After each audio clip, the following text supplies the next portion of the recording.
This is the fun activity of making clay Ganesha idols organized at the Akai Public School. So we have a lot of kids who have come to participate. As you can see, some of the Ganeshas being done. Some the kids are doing it themselves, and some with the help of their parents, depending on the age of the kids. So here's one small Ganesha which we are taking a snap of.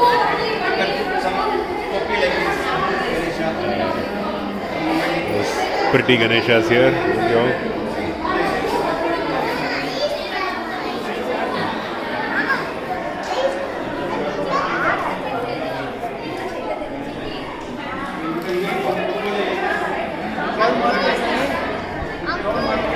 Lot of Ganeshas being done.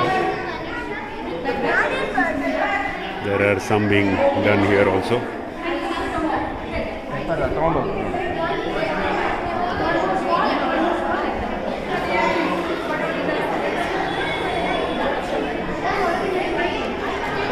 And we are coming to the end of almost like 50 kids and their parents.